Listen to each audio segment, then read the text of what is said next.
هتفضلي مقنسانه كتير؟ ايه يا بنتي ما انا قاعده منوساك. ما يلا بقى يا ستي بقى، تعبتينا. قاعده بتبني فيه ايه؟ بتبنك ايه وخرا ايه؟ امشي بقى خلاص، تعبتينا وقاعده على مراوحنا. قاعده على مراوحك وانا قاعده على قلبك يا بنتي، انا قاعده على الكرسي. نمشي طيب احنا ونسيب لك الشقه حضرتك؟ لا خليكي في الشقه وانا في الشقه. طب يلا يا حبيبتي يلا. يلا انا لميت لك حاجتك، يلا امشي. يعني هي دي اخرتها؟ يلا يا ستي تعبتينا. ماشي انا اقول. بنخدمك، ده احنا ناقص ننيمك. ما يلا بقى ياما. ما قلتلكيش اخدميني، ما انا بخدم نفسي. لا يا حبيبتي، جوزي هو اللي بيقول لي اخدمك. حاضر يا بنتي انا ماشيه. يلا يا اختي، يلا يا اختي قبل ما جوزي يجي يقول لي انت مشيتيها وعملت لها. يلا بس يلا. طب يا اختي. يلا يا غاليه، يلا يا حبيبتي، طريق السلام. تعملي باصلك. يلا سمعينا كلمتين. شفت مرات اخوكي عملت فيا ايه؟ طردتني ورمت لي الشنطه في وشي وتقول لي يلا امشي من هنا، ده بيتي ومش عايزاكي تقعدي فيه. انت اللي عملتي كده يا ماما. مش هقعد اخدمك وهي ما بتخدمنيش ولا حاجه. انت اللي عملتي كده يا ماما، عشان قلت لك بدل المره 1000 ما تروحيش عنده. قلت لك بدل المره 1000 انا بنتك وحق بيكي وان انا هشيلك، وقلت لك ان مراته واحده مش كويسه.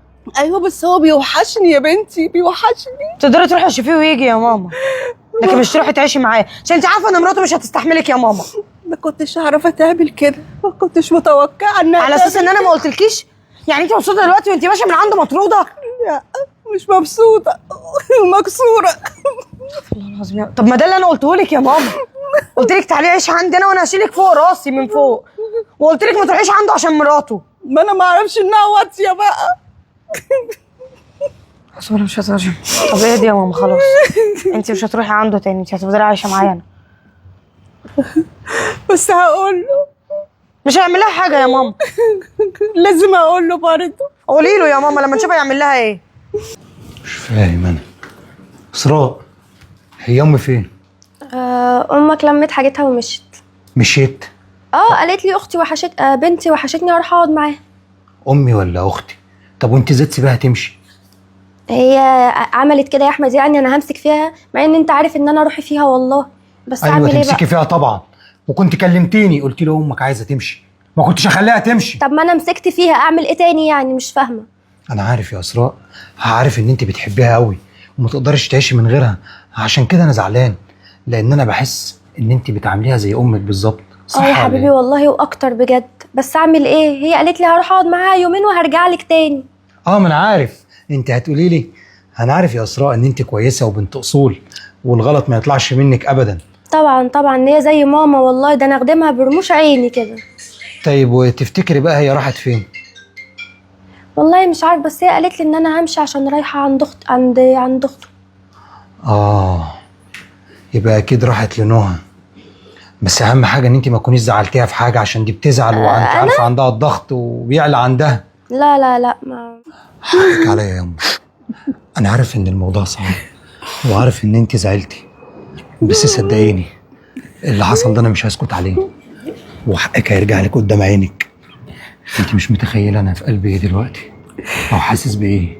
انا عشت طول عمري مخدوع فيها، فكرت ان هي بتحبك بجد وكنت بسيبك على الاساس ده، طلعت ان هي بتكرهك قوي ولا بتحبك ولا اي حاجه من اللي كانت بتقوله. طب ما جبتليش حقي في ساعتها قدامي ليه بقى؟ اسمعي يا ماما، اخد الحق حرفه، وزي ما اتهنتي قدام عينيا هتشوف انا هعمل ايه، وحياتك عندي وحياة ابويا الله يرحمه، حقك ده ما هيعدي بالسهل ابدا، والبنت اللي فكرت تهين كرامتك سنتي عينها مليون سنتي. ربنا يخليك ليا يا رب. هي اختي راحت فين؟ جوه بتعمل الاكل. اوعى تكوني قلت لها حاجه. غصب عني بقى. يعني قلت لها؟ هعمل ايه بس يا امي؟ هي قالت لي خليكي قاعده بقى معايا على طول لما لقيتني بعيط وقلت لها بقى هعمل ايه. طبعا قعدت تقول كلام عليا ما ينفعش، انا عارف. لا ما قالتش حاجه، هي قالت هو اما يعوز يشوفك يجي يشوفك هنا، بس ما قالتش حاجه تاني. ليه هنا؟ البيت ده بيتك زي ما هو بيتها، اوعي تفكري ان لها فيها اكتر منك، لا والله العظيم ابدا. هقول لك على حاجه، نص ساعه كده وتعالي لي. طب يا ابني على مهلك يا حبيبي، ربنا معاك. تسلم لي يا حبيبي يا ابني. مين؟ هيكون مين ان شاء الله؟ بكل هدوء عشان ما افرجش الناس عليكي. هو ايه اللي انت عملتيه مع امي ده؟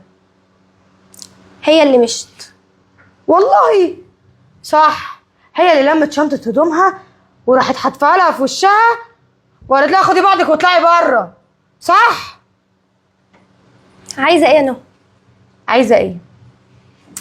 بصي يا حبيبتي تعالي بس كده ايدك شوية. بس كده، ايدك. حق امي انا مش هسيبه، ومش واحده زيك اللي تطرد امنا من بيت ابنها. والله كلامي مش معاكي. امال كلامك مع مين؟ مع جوزي. مع جوزك. جوزك اللي ساكت لك ولا جوزك اللي ما يعرفش اصلا ان انت عملتي كده مع امه؟ لا، جوزي ما يعرف كل حاجه. بجد؟ يعني انت عايزه تفهميني ان احمد عارف كل اللي انت عملتيه مع امه؟ ايه اللي انا عملته؟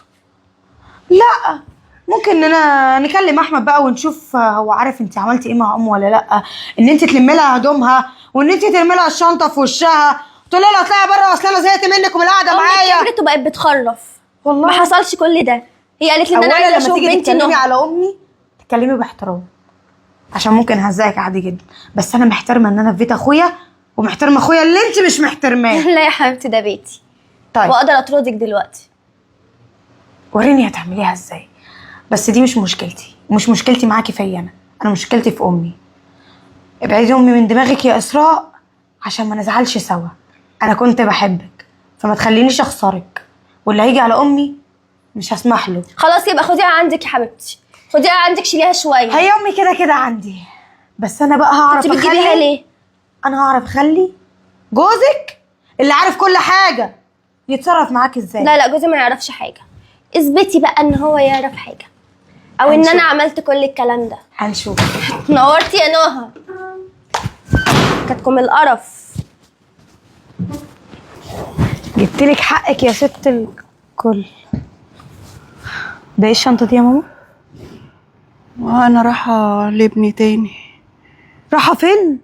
رايحه لاخوكي. يا نهار اسود والنيل. بصي ما تزعليش. بصي ايه يا ماما؟ بصي اصبري. رايحه له تاني بعد كل اللي عمله فيكي ده؟ اصبري هقول لك. بس هو قال لي هجيب لك حقك تالت ومتلت، فهو مش هيسكت يا بنتي، وهو اصلا صعبان عليا هيقعد لوحده، وبعدين هو في الاول وفي الاخر ابني، وما دام هيجيب لي حقي خلاص هروح اقعد معاه.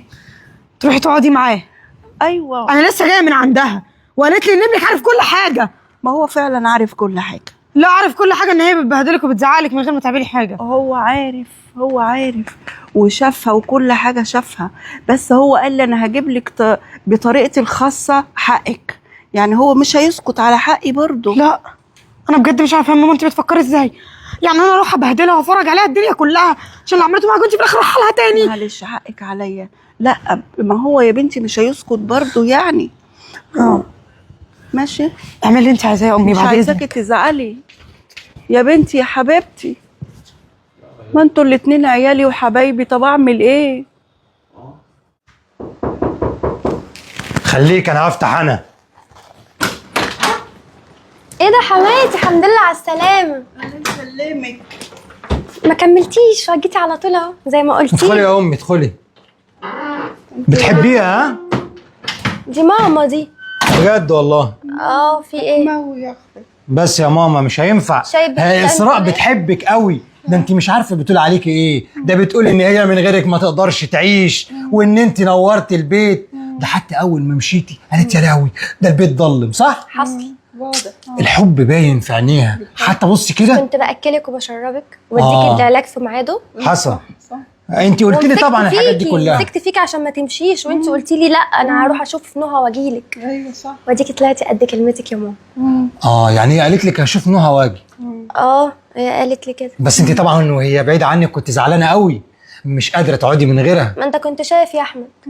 انت عارفه كنت بخش عليها الاقيها قاعده بتعيط، اقول لها ما تعيطيش دي امي هتيجي تاني برضه. لا تعيط، وانا اقول لها لا يا اسراء ما تعيطيش، لان وقت العياط لسه ما جاش، صح؟ ما هو باين عينيها احمرت من العياط.